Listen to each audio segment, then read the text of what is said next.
Hello, everyone. Welcome to the weekly VOC news, where we bring you the latest and the most significant news around Chinland this past week. My name is Elvin, and here are tonight's news headlines. UFC world champion and Chin fighter Joshua Van, who is currently visiting Aizawl in Mizoram State, India, was received and honored by Mizoram Chief Minister Bulaldu Oma. The Myanmar military junta continues to carry out intense airstrikes against the southern Chinland towns of Mindat, Matapi, and Kamplet. Indian police detained 3 Myanmar nationals in New Delhi for 6 hours after staging a protest against junta leader Min Aung Hlaing during his visit to India, plus other latest and noteworthy developments from across Chinland and Myanmar. Mizoram Chief Minister receives and honors UFC champion Joshua Van. UFC world champion and Chin fighter Joshua Van, who is currently visiting Aizawl, the capital of Mizoram State in India, was received and honored by Mizoram Chief Minister Bulaldu Oma at his office. The Chief Minister expressed his delight over Joshua Van's visit to Mizoram. Joshua Van arrived at Langpui Airport in Aizawl from New Delhi on May 29th. Later that evening, the Chief Minister hosted a tea reception for him at his office. Also present at the meeting were Mizoram Sports Minister Lal Hinglova Mar, Member of Legislative Assembly Lieutenant Colonel Clement Lelmintanga, and officials from Mizoram Mixed Martial Arts Association. During the reception, Chief Minister Bulaldu Oma said he was pleased to welcome Joshua Van to Mizoram and expressed pride in his achievements. He added that Joshua Van's success serves as an inspiration to young people across Mizoram. Joshua Van thanked the Chief Minister for taking the time to meet with him despite his busy schedule. He said that he regards Mizoram as his own state and emphasized that the Mizo and Chin people are one family with shared roots and heritage. He also told the people of Mizoram that they should consider themselves as having a UFC world champion of their own. On his way from Langpui Airport to Aizawl, Joshua Van visited Simui village, where many Chin war-displaced people are currently taking shelter. During his visit, he met with the displaced residents and offered words of encouragement and support. On the evening of May 30th, Joshua Van also attended the MISMA Fight Night event as a special guest. The event was jointly organized by Zonet Television and the Mizoram Mixed Martial Arts Association and was held at the R. Deng Tuama Hall in Aizawl. Myanmar military junta intensifies airstrikes on southern Chinland towns. The Myanmar military junta has continued carried out intense airstrikes on the southern Chinland towns of Mindat, Matapi, and Kamplet, with at least 25 airstrikes reported within a 10-day period, according to Chin Public Affairs Organization CPU-CPA. In a statement released on May 23rd, CPU-CPA said the junta conducted at least 25 airstrikes using fighter jets against the resistance-controlled towns of Mindat, Matapi, and Kamplet between May 13 and May 22nd. The airstrikes caused extensive damage to homes, shops, and government buildings. According to the statement, 2 civilians, including a 4-day-old infant, were killed while many other innocent civilians were injured. CPU-CPA reported that the junta carried out 10 airstrikes on Mindat, 13 on Kamplet, and at least 10 bombing attacks on Matapi during the reporting period. Meanwhile, reports indicate that the junta has deployed thousands of troops to the Yaw region of Magway region, where fighting with resistant alliance forces has been ongoing for nearly 10 days. Clashes are continuing in Kamplet Township, where the junta has maintained both ground offensives and area attacks. The Chin Public Affairs Organization has urged residents to avoid large gatherings, prepare bomb shelters and trenches around their homes and businesses, and closely monitor reconnaissance drones, civilians' aircraft, and airstrike warnings to reduce civilian casualties and remain alert to the ongoing threat of area attacks. 3 Myanmar nationals detained in New Delhi after protesting against Min Aung Hlaing's visit to India.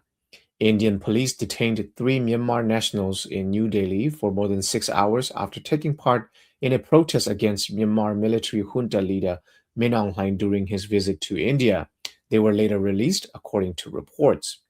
Min Aung Hlaing, who declared himself president following what critics describe as a sham election, arrived in India on May 30th at the invitation of Indian Prime Minister Narendra Modi. The visit makes his first overseas trip since appointing himself president. Myanmar pro democracy groups and members of the Myanmar community in New Delhi had planned to stage protests against the junta leader's visit. However, on May 29, India police reportedly blocked demonstrators from gathering and detained permission for the planned protest. Following the crackdown, three Myanmar nationals who were leading the protest effort were taken into custody by Indian police. They were detained for more than 6 hours before being released. According to those involved, the Delhi police stated that the detention was carried out because the protest did not have the necessary authorization. However, the detainees said they had formally applied for permission and were organizing the protest in accordance with the approval process required by local authorities. Min Aung Hlaing arrived in Bodh Gaya, Bihar State, India on May 30th. He is expected to meet with Prime Minister Narendra Modi on June 1st to discuss economic cooperation and manufacturing related matters. According to a statement from India's Ministry of External Affairs, the junta leader is also scheduled to travel to Mumbai on June 2nd.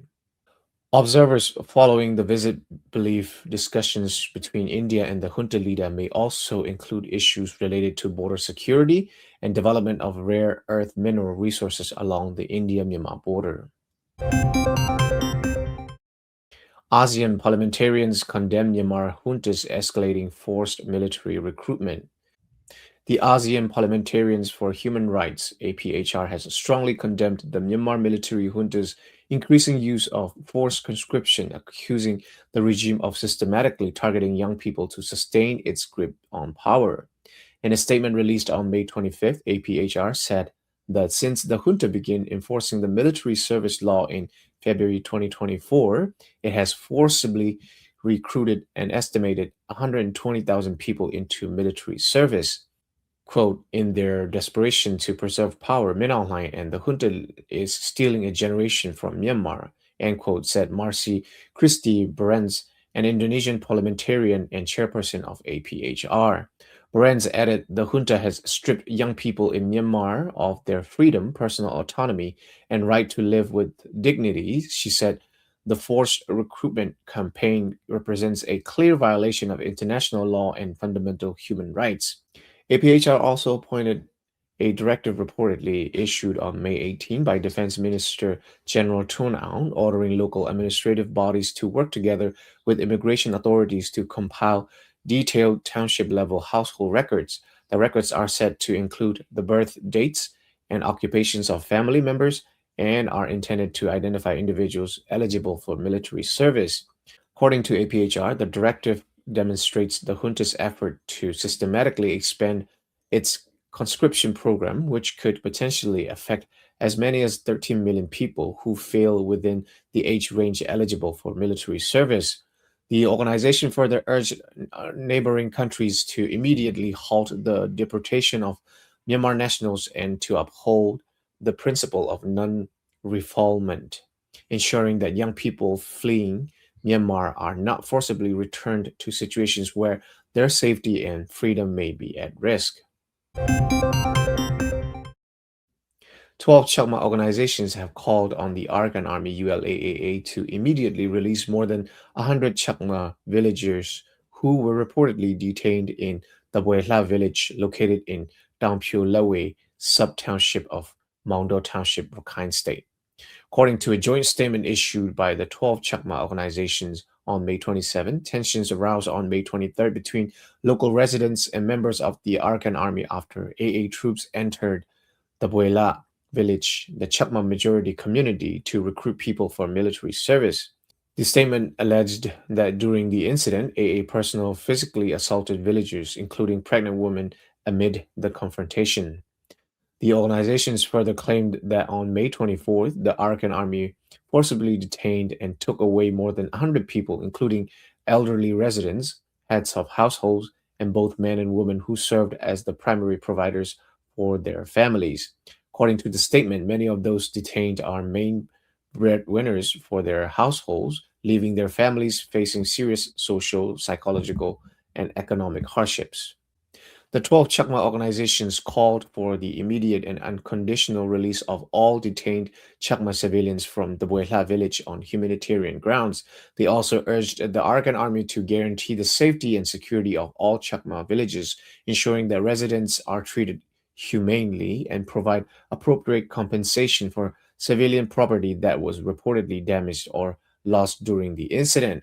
The organizations further stated that they reject all forms of violence, intimidation, discrimination, and oppression against minority communities. They called for the crisis to be resolved peacefully and urged efforts to restore harmony and mutual trust among different ethnic communities in the region.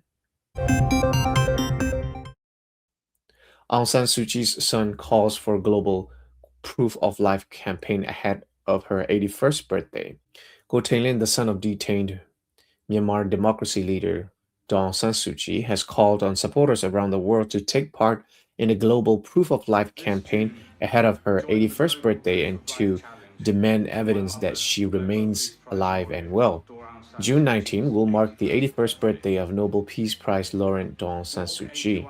To commemorate the occasion, Go Tae-lin has encouraged people to participate in the Proof of Life campaign by completing 81,000 steps, running 81 kilometers, cycling 81 miles, or taking part in other meaningful activities in her honor.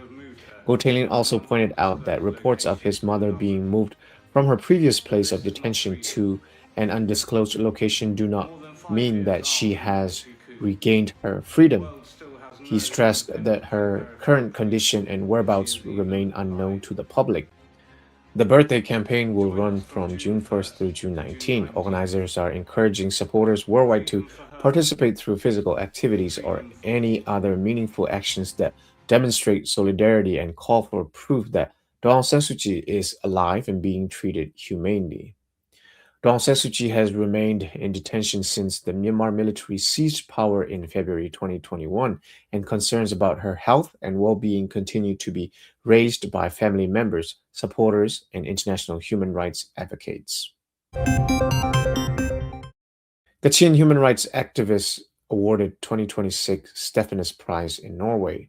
Kachin human rights activist Dr. Ja Seng-ying has been awarded the 2026 Stephanus Prize, a human rights award presented by Norway, according to reports. The Stephanus Prize is awarded to individuals who have made significant contributions to human rights and the protection of freedom of religion or belief. This year's award was given to Dr. Ja Seng-ing from Myanmar, with the official ceremony held on May 28 in Oslo, Norway. Dr. Ja Seng-ing, 36, was recognized for her outstanding work in promoting religious freedom and human rights in Myanmar. Along with the recognition, she also received a monetary award of 10,000 euros. In her remarks, the award recipient said the prize does not belong to her alone. She dedicated it to the people of Myanmar who continue to struggle for human rights and democracy amid ongoing conflict and crisis, especially marginalized communities facing persecution and activists involved in the resistance movement. The Stephanus Prize has been awarded every 2 years since 2005.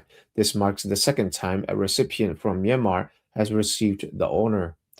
In 2010, the award was presented to Mr. Victor Byaklien from the Chin Human Rights Organization, CHRO. That concludes our news for this week. Thank you for listening to VOC and have a great week. Goodbye.